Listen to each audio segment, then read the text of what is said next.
Hey everybody, this is Joe Payne, time for another Political Pain, where today I want to talk about one of the numerous crises that we're living through. It's kind of a crisis nestled within a crisis and inside of another crisis. I hope you're doing okay. Hope you're staying safe. I'm talking about the climate crisis is really what I'm talking about. Right now across the South and the East Coast, they are dealing with hurricanes and flooding, and which is a huge problem. They're much more intense because of climate change, because of global warming. But I do want to focus, since I'm here on the West Coast, on the wildfires and some of the excuses that are made about these wildfires. We had one wave of them about a month ago, and now we've had another wave. They match up with these heat waves that we're getting in California. There was recently records broken across the state for temperatures during this time of year. LA was up to like 121 degrees, just astounding. And what we're dealing with is really unprecedented as far as wildfires. I've reported on wildfires for years. The Thomas Fire in 2018 or at the end of 2017 was considered like the most historically large fire ever in California. Then next year, again, historically largest fire. And now we are just seeing a massive conflagration, just a collection of fires, not just in California, but Oregon, Washington State, also Nevada, Colorado, and Idaho are seeing fires as well. So it's hugely taxing on firefighters from across a bunch of states and federal firefighters. Cal State is at work. We hear their tanker planes flying by all the time. And here on the Central Coast, I'm in Santa Maria, California. We're actually miles and miles away from the major fires, hundreds of miles away, but it has had an effect on our air quality big time. In fact, the air quality is being affected thousands of miles away. It basically, here in Santa Maria, it looked like Mordor. It was orange, wasn't as deep red as some of the photos and footage out of Portland and Seattle area. Northern California, Oregon and Seattle have been hit really hard. And, I want to talk about some of the misinformation and blame putting that's been happening, or just the blame laying that's been going on with, you guessed it, President Donald Trump and the Republican Party. Who, it's important to acknowledge, the Republican Party has been in denial about climate change for years and years and years. They just, you just want to destroy business and you want to take down whatever, you want to destroy jobs and oil and energy and all this stuff. And this misinformation persists. The latest bailiwick for GOP and the Republicans and now Trump is that it's forest management. It's, California, it's your fault, you Democrat-run state, because you're not managing the forest. I'm not going to famously Trump said to rake the forest. That was pretty stupid and silly. But they're also, talking about logging. And the Trump administration has actually, expanded logging in the forests in California. Oh, important to remember, they want to blame California for this. The majority of we're talking tens of millions of acreage of forests in California is under the jurisdiction of the the federal U.S. Forest Service. And so it's out of the state's hands. Of course, CAL FIRE and the U.S. Forest Service and local agencies, county agencies, and all of the below and above, they work together to fight these fires. But as far as forest management, most of that falls under the Forest Service. And there's a lot of misinformation I've heard from the right, online, in-person conservatives, and I'll talk about that. But really, it's important to note that, they are playing hide the ball. They don't want to admit or acknowledge that the main cause of this is climate change. Climate change, climate change, climate change. And so this is a really good piece in the Washington Post that breaks down a lot of these different aspects I recommend you take a look at. Trump's plan for managing forests won't save us in a more flammable world, experts say. So we're talking firefighters, people who, fight fires. The head of Cal Fire got into a back and forth with Trump online in 2018, I believe. And, this is just an ongoing thing, is the Republican Party and Trump are claiming that this is about forest management, and that really I mean, to be fair, Gavin Newsom, the governor, he said that we can manage the forest better. He said that just the other day. But to ignore the fact that climate change is the proximate cause for why these fires are so large, why they spread so quickly, and why they they're so difficult to manage, is climate change. Here's a quote from a veteran wildland firefighter.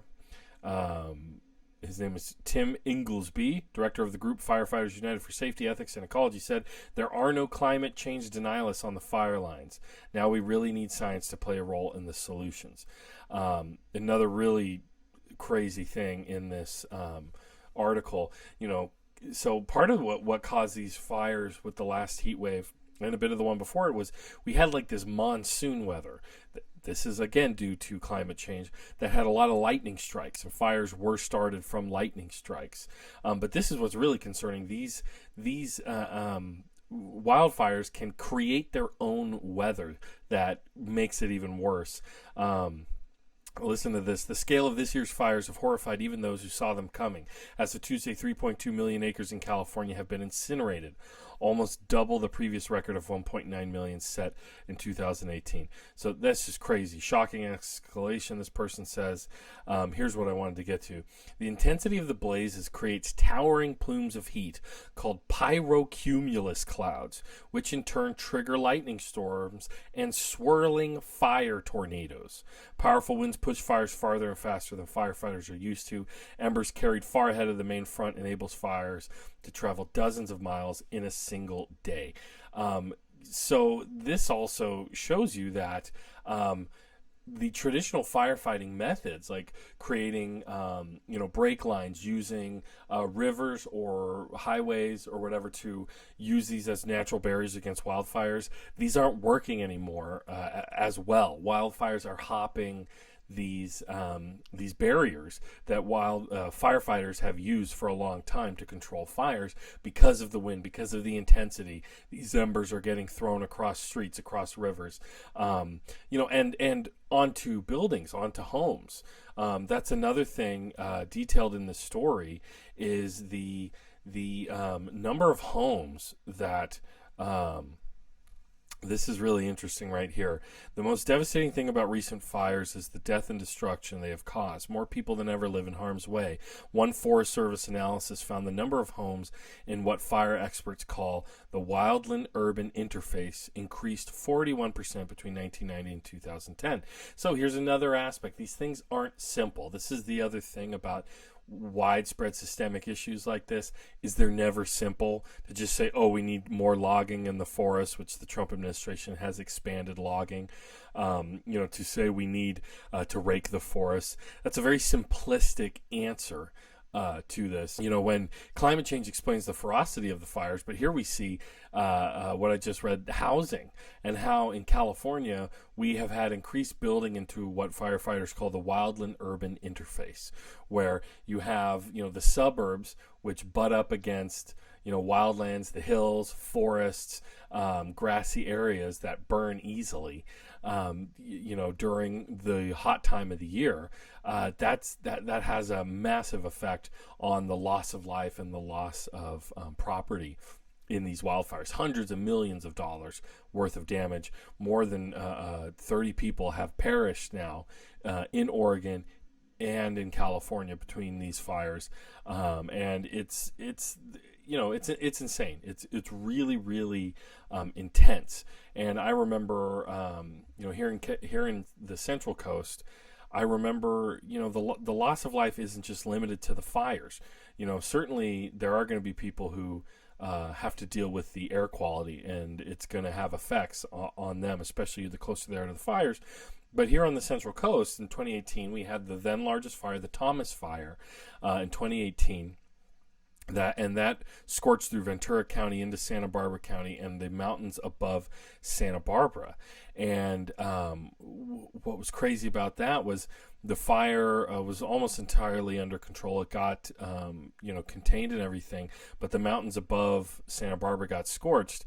And then just a few weeks later, in January, there was rainstorms, which you would think, hey, great for the fire, but not great for scorched mountainous territory. And above Montecito, which is a very like affluent area, people like Jeff Bridges and Oprah Winfrey and Bob Dylan all have houses up there. But there was a massive mudslide that went all the way down to the Highway 101. Highway 101 was blocked, but it killed something like 24 people, and one of whom, a boy, is still missing, which is really sad. And so you just had this massive mudslide, and part of it was that the vegetation was burned so intensely during the fire that there was nothing there to hold the vegetation wasn't there to hold the dirt in place. It was scorched, and this wasn't even very heavy rainfall. It was just enough to create this cascade effect, like a like a snowball effect, but of mud. And it killed people. It just swept people away, people who were trying to get away. It was really sad. And these are people, I believe, these are deaths we can attribute to climate change. You have a massive historically sized wildfire, and then it comes through and burns this hilltop. And then you have a moderate amount of rain right after it, not even like anything crazy intense. And that was enough to cause this conflagration, or this massive mudslide, which, went all the way to the sea. But so some other things, like I said, Trump is insistent that this is, we need to focus on, forest management. And this is really a way to expand logging in the forests. And the Trump administration has done that. That is also in this Washington Post story. But the other thing about that is it's not just the logging, but he has also he has made cuts to the science budget for fire response. To be fair, the Obama administration made those same cuts, or made some cuts. So we can criticize Obama for that, certainly. But they have done even more cuts under Trump. I'm trying to remember how many millions of dollars he cut from this. Here it is. The program's funding was reduced from 12.9 million to 8.9 million. That was in the 2017 budget deal. In 2018 and 2019, the White House sought to eliminate it entirely, all of the funding for how to fight these fires, especially with climate change considered. And the program now only receives $6 million a year, which, in terms of federal budget, $6 million, folks, that's not a lot of money. I want to include this. I want you to see this clip, and this is really telling and troubling. But just listen to what Trump has to say about an expert telling him that climate change is the real problem here, and that forest management just isn't enough. It's not what's going to do it here. So Wade and Tom, please. Yeah, well, from our perspective, there is amazing partnership on the ground, and there needs to be. As the governor said, we've had temperatures explode this summer. You may have learned that we broke a world record in the Death Valley, 130 degrees. But even in greater LA, 120 plus degrees. And we're seeing this warming trend make our summers warmer, but also our winters. I'm sorry, but I just noticed something. Does it seem like Trump says that's good?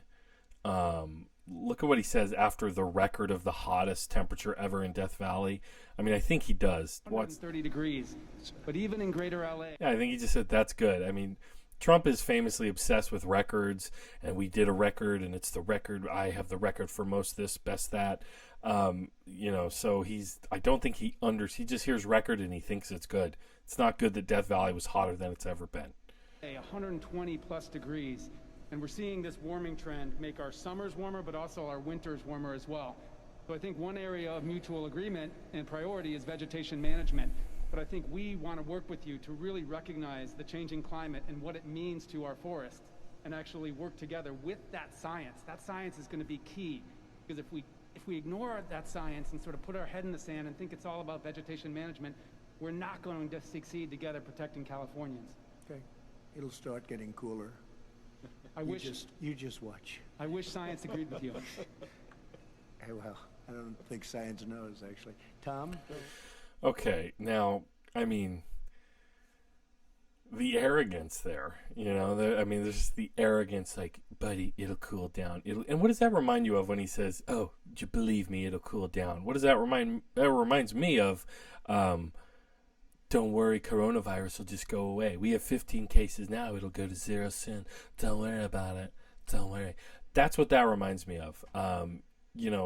Trump famously can't, like, he just can't deal with negative information. He can't deal with stuff like this that is bad or negative, and he knows that addressing climate change butts up against the interests, that the moneyed interests that he supports, whether it's fossil fuels or logging, or coal, clean, beautiful coal, all of that stuff that he does. But just that arrogance to tell an expert that I don't think science knows. This is, it's no surprise that these issues haven't gotten any better. The wildfires have escalated. Again, climate change. How much could Trump do in any one presidency? But he's been reversing things. He has deregulated. He has defanged the EPA. He's taken away all these regulations that reduce carbon, reduce emissions, and he's been cutting funding to our Forest Service and the research to the fire response. So here we see the outcome of that, and what we're dealing with here. The other thing I want to bring up is that I've heard people talk about is PG&E and the electric grid in California, and what that the effect that plays in starting these fires. PG&E legitimately has their negligence has started a bunch of fires, but I have heard this argument from a bunch of people, including a conservative I was just talking to, who was saying that, oh, well, California wants to dedicate all this money to green space or green energy, and they're not focusing on the infrastructure. The same conservative thought that PG&E was a public utility. It's not. It's privately owned. There's some public, say over how it operates, but it's a private corporation. And what's really annoying about this is, I recommend this article breaks into the stuff. It's in Gizmodo. And there's so many different aspects. We have all this old infrastructure, these old power lines, that in California that are causing a lot of these issues. PG&E almost went bankrupt a few years ago. They almost declared bankruptcy because they were facing the liability of causing one of these massive wildfires. It might have been the Paradise Fire. I can't remember which off the top of my head. It's somewhere here in this story, but I don't want to have to wait. Have you folks wait while I wade through it. But the important part here is that, California has been promoting green energy and pushing for that, but PG&E has all the money they need to update this infrastructure. They just haven't done it.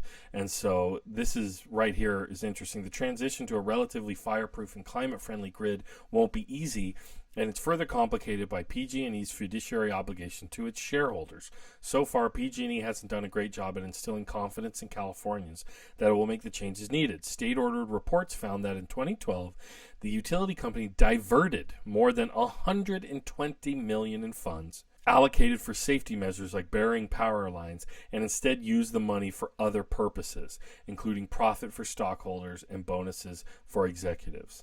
Quote, the only way you can have a stake in a corporate monopoly utility like PG&E is to be a shareholder, Tovar said. If you're not a shareholder, they're not accountable to you.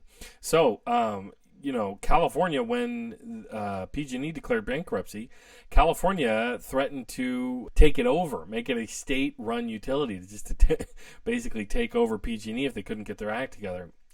There's so many things. It's not just the infrastructure they're not replacing. They weren't, clearing the land around their power lines of brush. They just weren't doing the bare minimum. And so now we've seen that they've just been turning the power off when conditions get hot enough and dangerous enough. They've just been doing these massive blackouts and brownouts, just to basically to try to protect areas from catching on fire. Basically, this is going to take so much work and so much funding. I don't know if a private corporation has the wherewithal or the ability, if they're constantly, beholden to the stockholders or the shareholders, right? Then how are and they only need to make a profit? How are they going to make all this massive, investment to stop things like this from happening?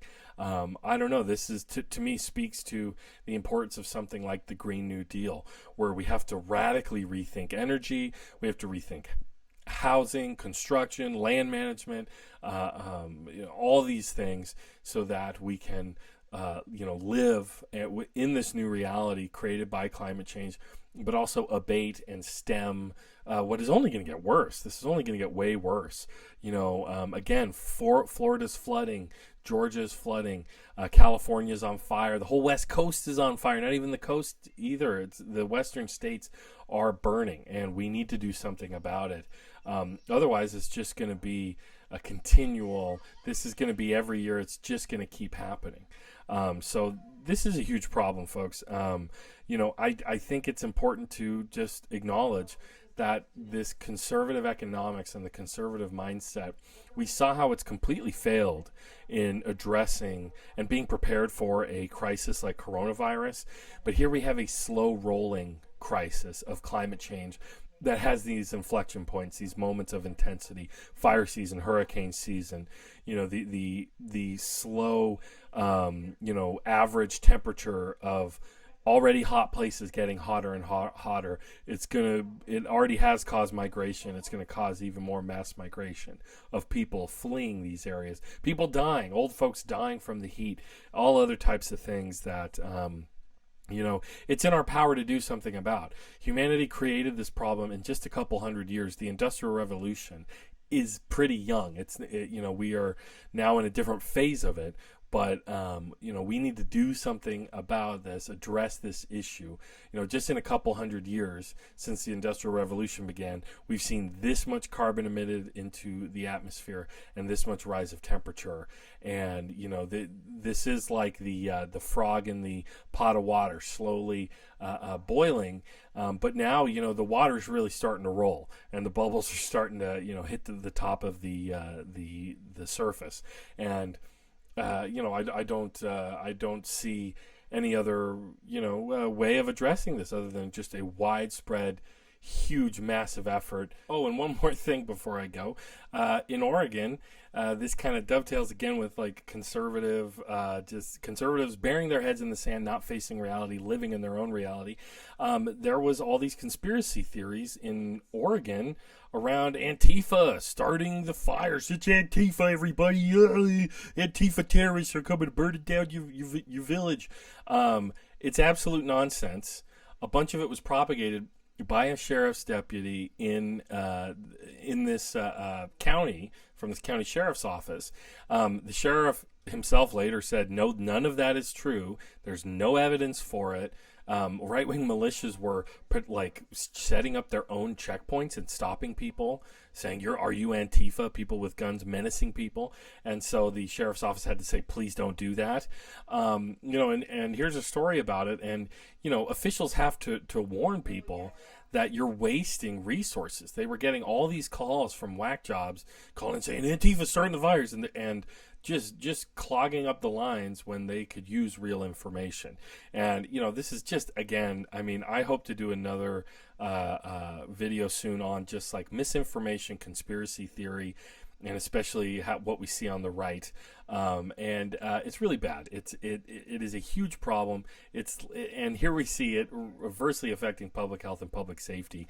I don't know if anybody was, stayed behind to protect their homes. They thought Antifa was going to set them on fire or whatever.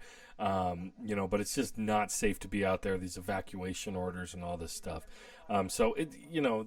Again, another crisis within a crisis that we're living through here in the United States. And it's not made any better by this conservative ideology, conservative mindset, and misinformation and conspiracy theory. So I really appreciate you being here with me, folks. I hope to do more videos in the future.